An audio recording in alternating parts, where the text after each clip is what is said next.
Xo'sh, assalomu alaykum o'rtoqlar. Bugungi cheslovimiz 5-noyabr qaytish Euro USD ni kunlik time frame'ida turibmiz. Birinchi bo'lib yangiliklarni gaplashib olamiz va Killzone vaqtlari qishki seansga o'tgan bu qanaqa bo'ladi, qanaqa surilish bo'ladi, nima farqi bo'ladi, bunisini ham to'liq gaplashamiz. Demak, bugun 5-noyabr USD ga soat 6:15 da NFP bor ekan. Bu обычный emas, такой falshiy esa desa bo'ladi. Lekin buni ham bozorga ta'siri kuchli bo'lishi mumkin. Va soat 8:00 da kechki vaqt bilan yana bitta dollarga yangilik bor ekan demak. Seanslarda, killzonelarda qanaqa qilib farq qilishini 5 minutlik time frame ga o'tganimizda gaplashamiz. Demak, kunlik time frame ga e'tibor bersak, bizda o'zi umumiy oylik time frame ga e'tiboringlarni tortmoqchiman. Xo'sh, demak, oylik time frame da bizda tashqi liquidity yechilgandan keyin narx ichki liquidityga harakat qilib, ichkaridan o'ziga PDRI zonalar bor. Shu PDRI zonalardan yoki shunisidan yoki umuman 0.50% da pastdagi diskountdagi PDRIlardan reaksiya olib, dalshini tepaga qarab ketishini kutsak va birinchi planda ichki liquidityni buy sifatida ko'rib, shu ichki liquidityga narxda yetib borishini kutib, fokusimizni berib, shunga marketga qarasak bo'ladi demak. Va bu ichki buysimiz kunlik time frame ga tushadigan bo'lsa, xo'sh, demak, kunlik time frame da e'tibor bersanglar bo'ladi. O'sha oranjli bilan belgilab qo'ygan ichki liquidityimiz o'sha tomon o'zi narxni harakatiga e'tibor beringlar. Tashqi liquidity bizda shu zonadagi oylik time frame tashqi liquiditylarni yechganidan keyin market tayyorlanib, to'g'rimi? Mana zonada bir marta yechib qaytishga harakat qildi, lekin qaytib ketdi yana. Va o'sha oylik time frame dagi boya ko'rganimiz bu nuqtada hozir chiqaraman o'sha joyda o'sha liquidityni yechganidan keyin va undan keyin market maker sell modeli kuchli puls bilan tushib kelyapti, to'g'rimi? Va обычный holatda bitta marketda minus tarafida olsak bo'ladi. Bizda e'tibor beringlar. Birinchi high, ikkinchi high, uchinchi high, 4 va 5 da kuchsiz high nuqtalarimiz bor. Ya'ni bozor katta puls olish uchun shu zonadagi low resistance'larda bittasini yechish kerak, ya'ni sell stop berish kerak. Bu holat balki bundan keyinrog'ida bo'lar. Ya'ni narx bitta high beradi, u high'da yechib, undan keyin shu zonada sell stoplarni yig'ishtirib, keyin katta puls bilan tushib ketish demoqchiman. Bu endi umumiy keyingi planlar. Hozirgi bozordagi range ga e'tibor beramiz. Bizda narx pastga o'sha BPR dan pastga reaksiyasini olib ketayotganda, pastga liquidityni yechmasdan yana bitta minimum nuqtani yasab, narx qaytganda e'tibor bersanglar, bizda yangi range ichida range yasab qo'ydi va bu rangeda 50% ga chiqib, keyin narx pastga tushib ketdi va mana zonadagi liquidityni olib grab deb olsanglar bo'ladi, lekin bu ближайший bo'lmagani uchun, ya'ni liquidity pool sifatida ko'rilmaydi. Bizda liquidity pool sifatida bu candle ko'riladi. Bu prosta insight, qanaqadir muhim ma'lumot emas. Va shu grab qilingandan keyin biz bilamiz narx yana pastga o'sha yurishini davom ettirishi kerak deb. Demak, bizda bugun kuchli yangiliklarimiz bor va juma kuni NFP yangiligi chiqishi kerak. Bozor shu NFP uchun tayyorlanyapti va o'sha kungi NFP narxda ichki liquidityga yetkazib beradi degan fokusni bersak bo'ladi. Ya'ni umumiy demak, bugungi kunimiz chorshanba bo'ladigan bo'lsa, ertaga payshanba indinga NFP chiqar ekan. Demak, hali biz o'sha NFP kunigacha market maker sell modelini davom ettirishini kutsak bo'ladi. Ya'ni balki candlelar, bu qora candlelar tushishidaqa kuchli bo'lib tushib ketmasa ham, lekin PDLlarda target qilib ishlasak bo'ladi. Ya'ni buysimizni o'sha berish sifatida, berish strukturalarida MTF da oqtarib tam ishlasak bo'ladi demoqchiman. Xo'p, bugungi kunga e'tibor bersak, candle ochilib, past tepaga manipulyatsiyasini qilib, keyin pastga manipulyatsiyasini qilib, hozir konsolidatsiya candle sifatida kechki yangiligi tayyorlanyapti. Men o'zim kutib turgan narsa hozir MTF da tushuntiraman, ya'ni narx biroz qaytib, balki teparoqdagi PDX sini o'zini yechib turib, keyin yangilik paytida New York narxni pastga jo'natib berishini kutyapman. O'z umumiy kartinani tushundinglar. Endi MTF time frame'iga o'tadigan bo'lsak, men bugungi aytmoqchi bo'lgan ideyamni ko'rib chiqamiz.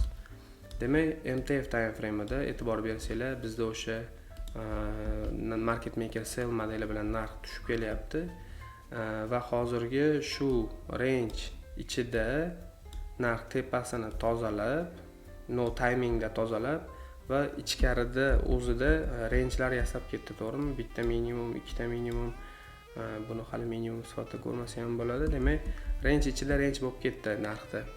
Men o'zim kutib turgan narsa, balki hozirgi mana highni London ko'tarilib yechib, endi dalish pastga qarab narxni jo'natib olayotgan bo'lishi ham mumkin.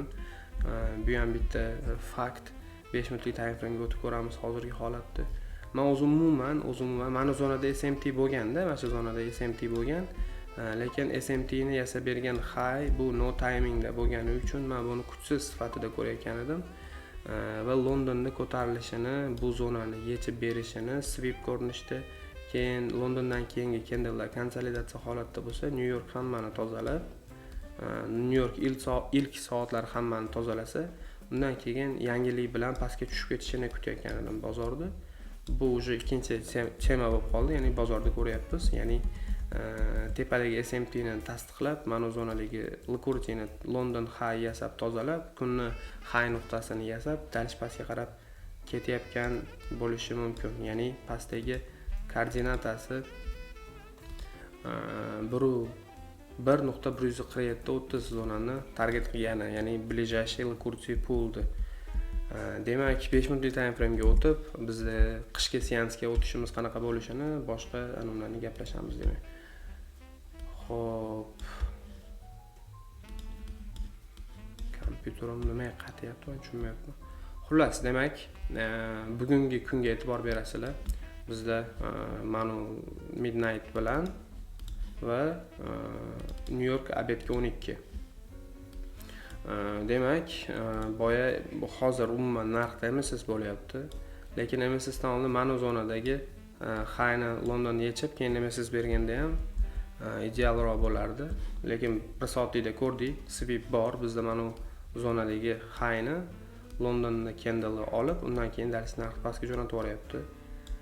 O'z umumiy aytdim, men bugun kirgan bo'lar edim. Tepadagi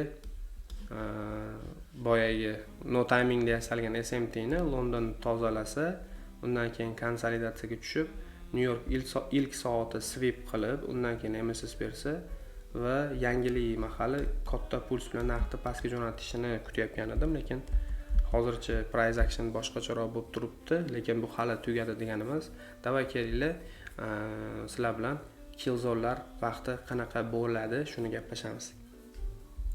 Demak, birinchi bo'lib mana bu narsani men 20 qilay, 20, ya'ni midnight va New Yorkdagi soat obedga 12. Demak, bizda bir kun bor. Killzone vaqtlari bizni mintaqa o'sha chartimizda UTC'si -5%, New York vaqtiga to'g'ri kelgan. Endi qishki seans qanaqa bo'ladi? London Killzone soat 3:00 dan 5:55 va yoki 5:55 yoki 6:00 da qoladi. New York Killzone ham soat 8:30 dan 11:30 gacha qoladi.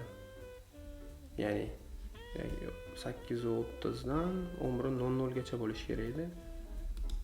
Katta bo'lib ketib qopti. I'm sorry.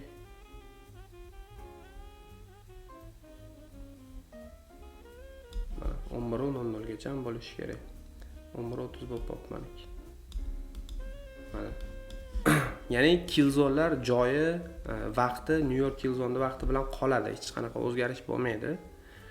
Sabab ya'ni qishki seansga o'tganda bizga ta'sir qiladi. Ya'ni soat bizda 2 noyabrgacha bilgan bo'lsanglar, soat mani anaqam London Kilzon vaqtim soat 3:00 da turganida o'zi 2:00 da bo'lishi kerak ekan. Men biroz emas, yil davomida xato qilib ketdim.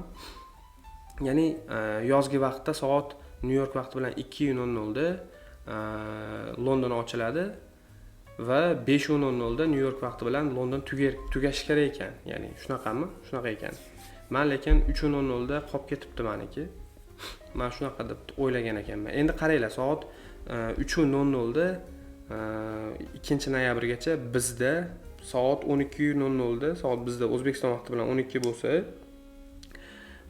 New York vaqti bilan London Kilzon soat 3:00 ga to'g'ri kelayotgan edi. Ya'ni New York vaqti bilan soat 3:00 da London Kilzon ochilayotgan edi, to'g'rimi? O'sha vaqtda bizning soat obedga 12 edi. Endi soat 3:00 da London Kilzon ochilganda bizda soat anaqaga to'g'ri kelyapti. 1:00 ga to'g'ri kelib qolyapti. Tushunyapsizlar? Qishki seansga o'tdi degani bu. New York Kilzon misol uchun soat 8:30 da ochilsa, bizda 5:30 ga to'g'ri kelayotgan edi, kechki 5:30 ga. Endi bu 6:00, ya'ni 6:30 ga to'g'ri kelib qoladi. Tushundinglar? Soat New York vaqti bilan 8:30 bo'lsa, New York ochilsa, bizda 5:30 emas, 6:30 bo'lib qoladi. Biz hech narsani o'zgartirmaymiz. Soat o'sha London Kilzonda nastroykasi 3:00 dan 5:55 gacha, New York Kilzonda nastroykasi 8:30 dan 11:00 gacha qolaveradi. Hech narsa o'zgarmaydi. O'zi vaqt metda to'g'rilab qo'yganmiz, UTC 5 qilib qo'yganmiz. Shu narsa o'zi to'g'rilab ketaveradi hamma narsani. Ya'ni O'zbekiston vaqti bilan London Kilzon obedki 1 ga, New York Kilzon 6:30 ga surilib qoladi o'zidan o'zi. Tushundinglar? Hech qanaqa narsani 1 soatga aqqa surmaymiz, 1 soatga baqa surmaymiz. Hamma narsa obычный holatda qolaveradi. Osiyo sessiyasini nastroykasi, menda Osiyo sessiyasini o'zgartirdim nastroykasini, ChatGPT bilan gaplashgan edim.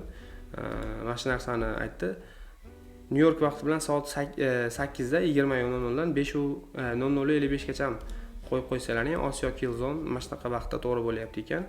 Mana shu narsa bizda qishki va yozgi mintaqalarda nastroykasi. Bugungi ideya menimcha o'sha temada qoladi. Ya'ni London balki chiqadi, overlap chiqib high'gacha bersa va konsolidatsiyaga tushib, New York o'sha high'larni yig'ishtirib, keyin MSS beradigan bo'lsa, keyin bizda pastdagi koordinatasi 1.147.30 zonasigacha market maker sell modelini ko'rsak bo'ladi. 1 soatlik time frame da bu holat shunaqa ko'rinishda bo'ladi.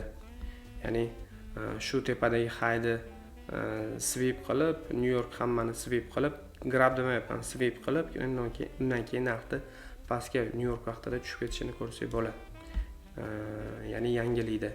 Yana bitta tema bor. Bu tema men bunaqa narsa kutyapman. Yangilikgacha bozor tayyorlanyapti deb aytdim, to'g'rimi? Hozir mana shu narsalarni o'chirib yuboraydi. Bir daqiqa.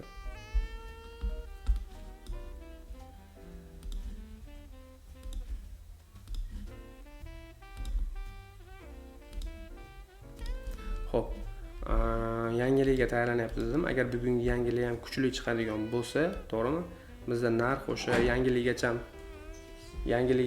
anu tayyorlanib, yangilikda vertolyot shaklida pastga ham, tepaga ham puls bilan urib turib, ikkala tomon liquidity-larni yig'ishtirib, keyin Dalshi Market Maker buy modelini boshlanishini kutsak bo'ladi. Anu yangiligi bilan parallelni bizda oxirgi liquidity-lar yechiladi.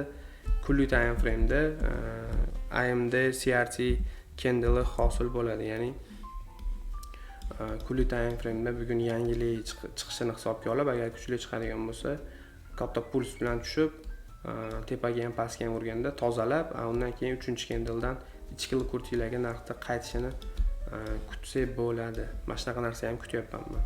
Demak, qisqasi market tahlilimiz shu. Update bo'ladigan bo'lsa kanalga qo'yaman. Charchamanglar, kuninglar yaxshi o'tsin, salomat bo'linglar.